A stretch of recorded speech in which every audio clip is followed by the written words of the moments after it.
But a little quick question though. Yeah, How do you know some people eventually change their I know from 100% like a marathon, you're not starting out in the same energy as you are finishing it, you sure, know. sure. And so how what how do, collaborators evolve throughout project cycles? What's like the common what's the common observation when you're working with somebody? Hmm. This can be like you were saying, their negotiation, their Yeah, landing deals. yeah, What's something that we see that's common change throughout a project? yeah. Yeah, so let's go there. And this is really who's who in the zoo. And what we want to do is pull up to 50,000 feet. We want to pull up to a god, the God view is what we call it here. And look at the sync ecosystem. Who does what? Who are the players? And who have we seen show up again and again over 1,000 projects we've worked on? Um, and why this is helpful. And the goal for this training here is really what I want everybody to achieve is to really understand their place in the sync space. Because a lot of people just get stuck in pitch, pitch, pitch. Hey, I'm dropping something on SoundCloud. Check it out. And that's a really bad strategic play to be in. So you want to understand the pain points. You want to understand the strengths of all the players in this space. That gives you credibility. That gives people comfort in having conversations with young professionals. If they understand the moving parts of the ecosystem, then they're kind of welcomed in. If they're just Mhm. spamming, it's not a good play. So let's take a minute and look at the ecosystem here. Let's take kind of run the bases here. So there's three. Can you see that, Gil? Yep. Okay. So there's the music, there's the middle, and there's the money. And what we're going to do is we're going to take these through three specific um, frameworks here. We want to look at the roles and the types of characters that show up in each of these sections here. Right. And then we're going to look at the pain points for each of these characters: pain points of music, pain points of the middle, and pain points of money. Then lastly, we're going to look at the value, what they bring to the table for music, the middle, and the money. And what's really important here is we kind of plug in, we're going to parachute in examples here. We want to start to understand how leverage works in the sync space, right? A company like the Sync Center, our company, has leverage that's different than Universal Music. It has a specific leverage that's different from Showtime. So every time you work on a project, you want to kind of be aware of professional communication and not being that guy or that girl who just Hmm. doesn't, who calls up Universal and says, "Hey, I'm working on my first film and I want music for free." It's like that's not you don't understand the leverage in the Hmm. conversation of sync licensing. So that's something I want everybody in the community and everybody on the training here to really start to think about. Okay, do I have leverage here, or the does Garth Brooks have leverage, and how do I approach it? How does the communication change? So this is where we're going to go, and I think this will give us a clear, high-level view of the ecosystem and who the players are. Does that sound good, Gil? Yep. All I'm just right. here for the show, for the ride. I'm just here for the prime, baby. There we go. Um, so let's look at the roles here. So as we think of music, some of this will be obvious: the artists, composers, publishers, labels, and libraries, right? These are the rights holders that own and control their stuff, right? Pretty obvious. Hmm. And as we think of the middle, these are kind of the hinge of a sync license. These are the people that are in the middle getting it done: music supervisors, clearance agents, pluggers, even music libraries can kind of be considered the middle here. And then lastly, the money is the filmmakers, right? The networks, like Showtime, HBO, Netflix, brands, um, ad executives, permanent installs, on-site activation. These are all the people that need our help, right? They're Hmm. paying for the project, they're hiring us, they're paying for the music. So these are the three roles that we see every project we work or we will work on. Does that make sense so far? Yeah, it's the process. It's basically from the people, the leverage, what you were saying, what we have and the people we need. It's all dependent.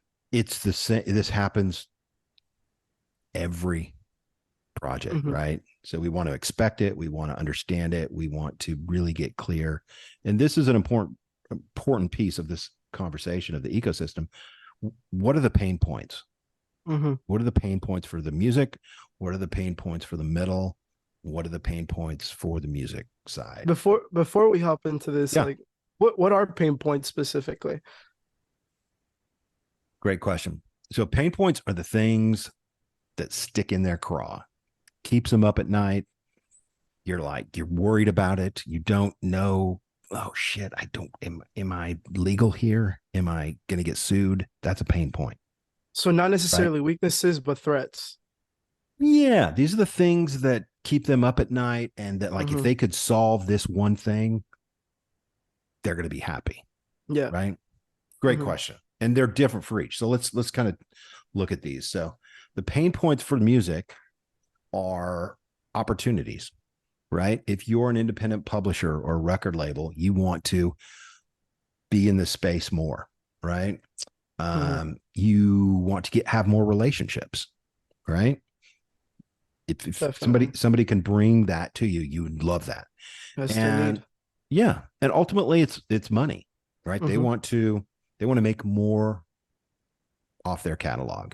And that's going to be different for a Universal or a Sony Tree than it will be for the Hank Williams estate or the Jimmy Van Heusen estate. So there's some differing leverage and differing pain depending on kind of where you Hmm. are in the food chain. But these are kind of the pain points for the music side. And if we look at the middle for supervisors, the pain point here is usually budgets. Okay. So if they have filmmaker has $10,000 for everything in their film, that may be tight, right? If somebody has 300,000, that's a little less of a pain point, right? Hmm. Other pain points are deadlines. So if a project's going to air in 2 weeks, that's a tight turnaround. If somebody has 2 months, that's better. That's less of a pain point. So time and deadlines, air dates are pain points for supervisors and clearance agents. Does that make sense? Yeah. These are all needs. Yeah, these are the things that, in a perfect world, none of these would exist. But we Hmm. live on planet reality, so we want to really bring Yeah. that to bear on where we are. And as we look at money, the filmmakers, their big pain point is liability.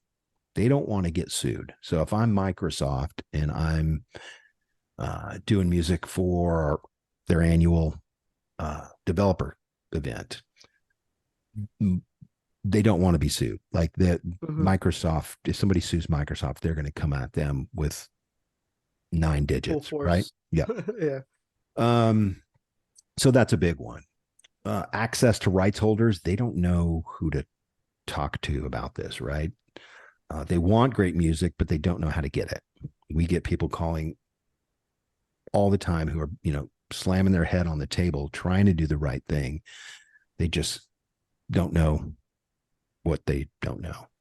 Also, Hmm. production schedules are often a pain point for filmmakers. They've gotten their film 90% of the way there, and now they need to turn it into showtime in a month, and they need to, button it up, make sure they're legal so they can turn in the film. Hmm. So that's production deadlines, air dates, kind of the same thing. And really, the filmmakers don't know what they don't know. They're the creative geniuses making the film, so they need help from the middle, the supervisors, to help them get it across the line for them. Mm-hmm. So these are kind of the big pain points we've seen across the board, almost on every project we've worked on. Any thoughts, comments on that, Gil?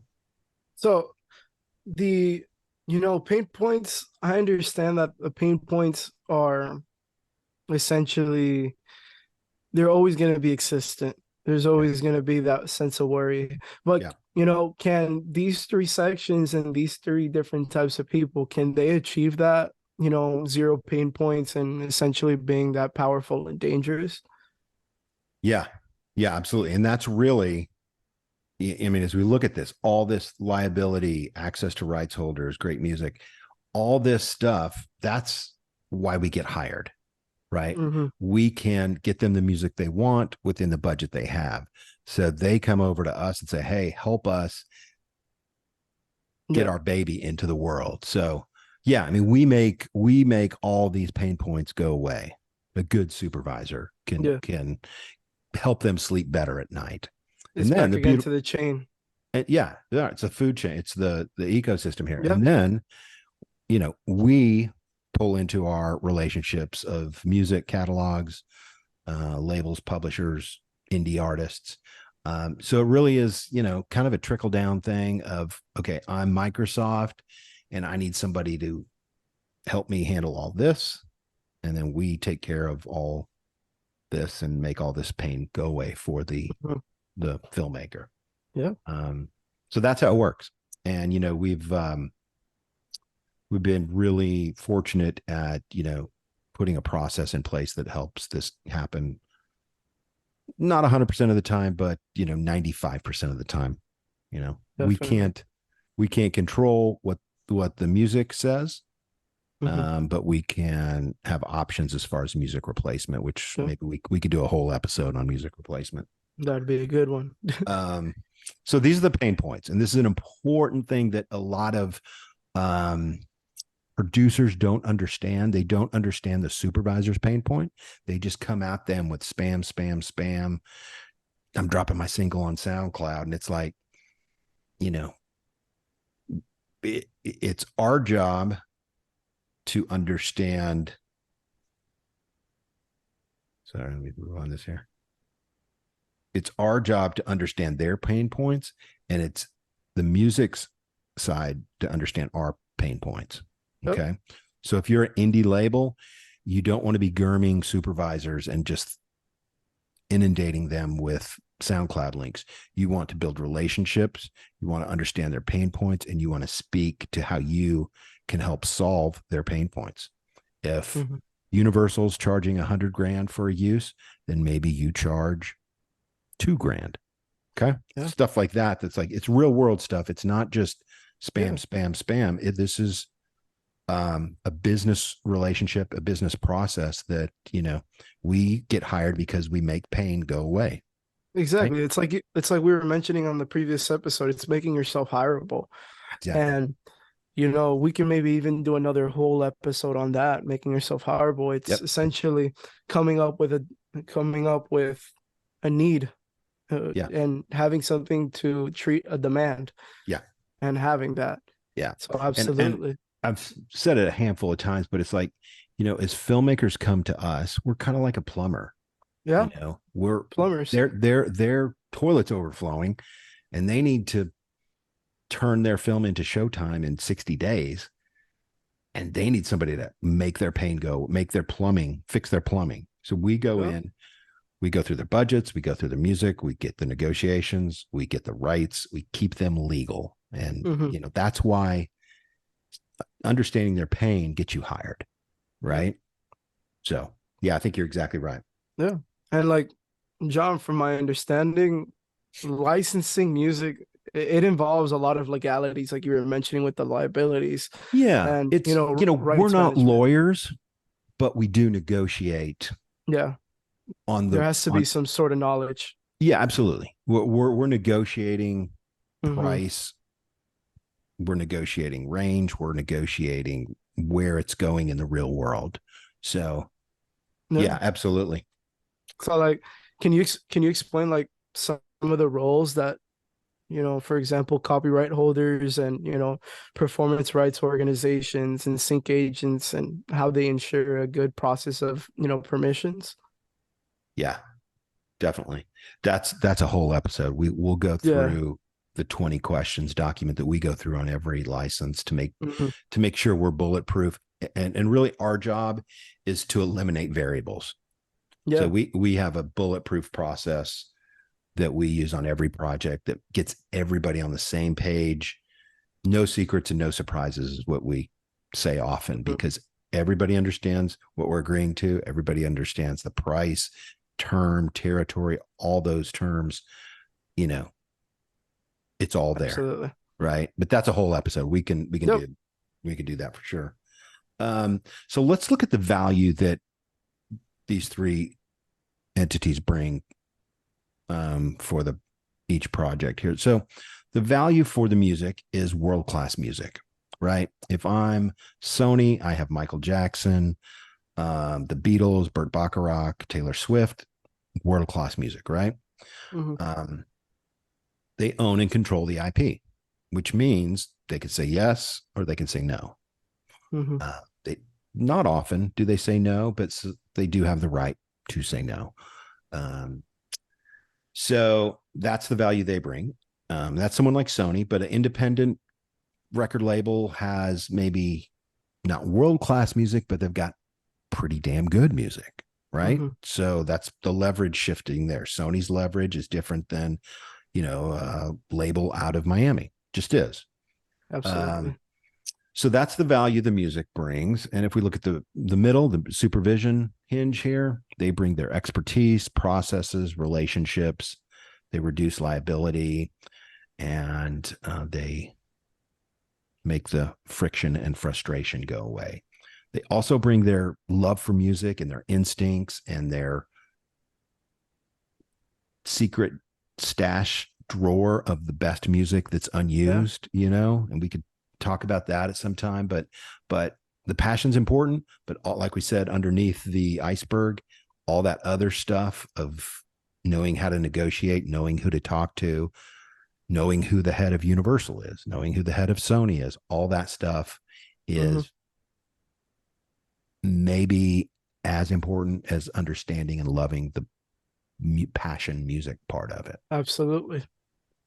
So that's the value that the supervision hinge brings. And the value that the money brings is, look, they write the checks.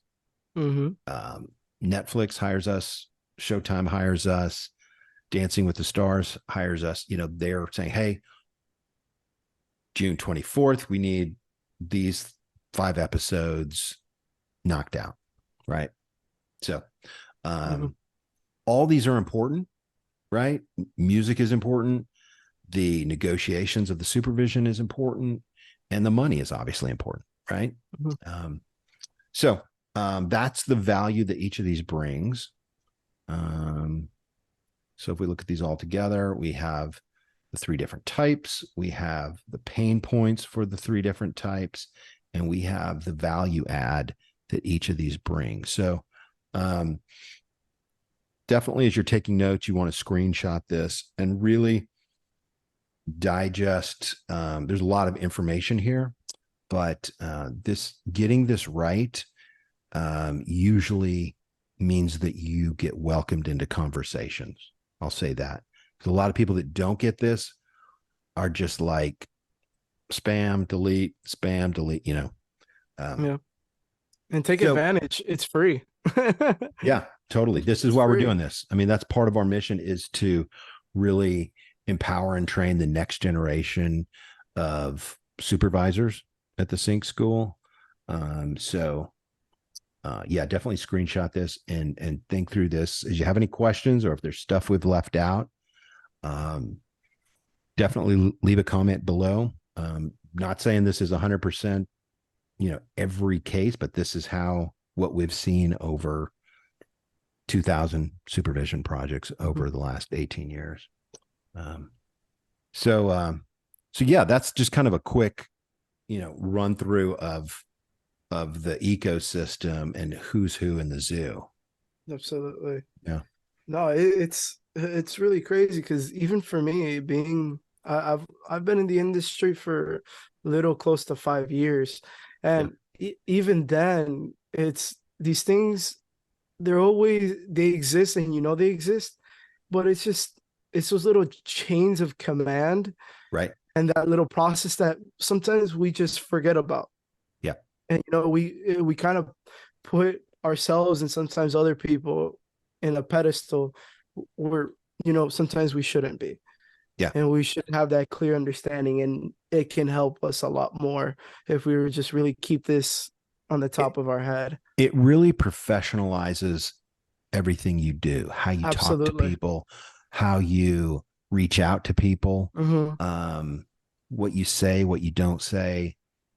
It just, It creates a sense of maturity. it totally, yeah. It's like, okay, yeah, this person understands the slide we just had up. So it's like, Hmm. I can have a conversation with him because I know that there's just some professional scaffolding there that they're not going to say, spam, Yeah. spam, spam. Even then, feel like myself. I'm 21 years old. It's hard to find people my age that Right. that really just want to educate themselves and understand this process. And this process is not. It's from you just explained it in a matter of 10 minutes. It's not difficult to understand, and Yeah. I mean, well, this is something that everybody can take. that's after a lot of, Absolutely. when we started licensing music in 98, the first 4 or 5 projects we worked on just imploded because Hmm.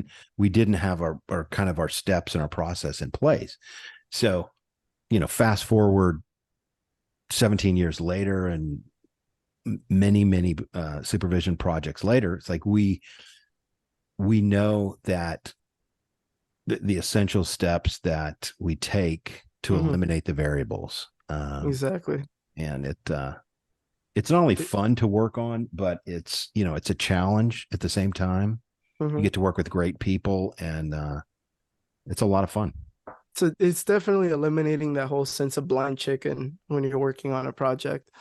It's it gives you that clear view and clarity Yeah. of the way things should be ran. And I would say too, I mean, you mentioned, for a 21-year-old kid, it's like the sooner they can get this into their head and into their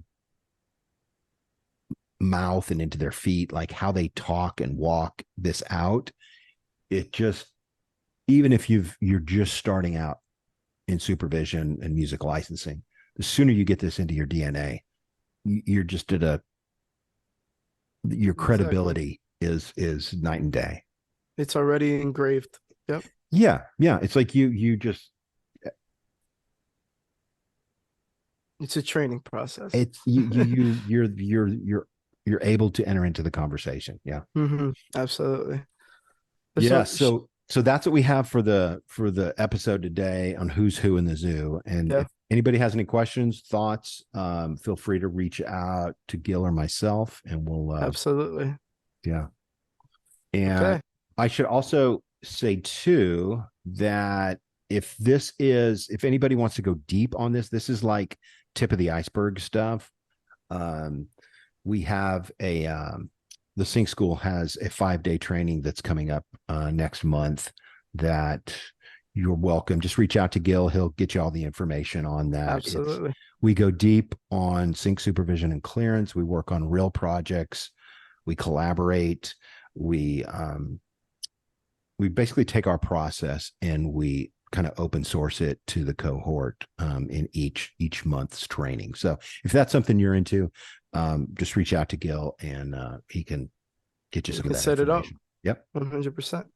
So thank you all for joining us on Sinks and Drinks. We're Gil and John from the Sync Center, and we've had a blast diving into real projects from both angles of the music industry, the music supervisor side and the rights holder side.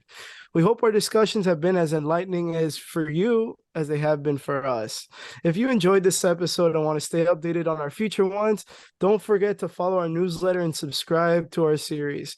Feel free to leave any comments, suggestions, or any specific topics you'd like us to talk about in upcoming episodes. So remember, this show it really does strive on your engagement. So please spread the word and share Stinks and Drinks experience with your fellow music enthusiasts and industry peers. So, John, until next time, keep the tunes flowing and keep the drinks pouring. Gil, thanks so much. We'll see you next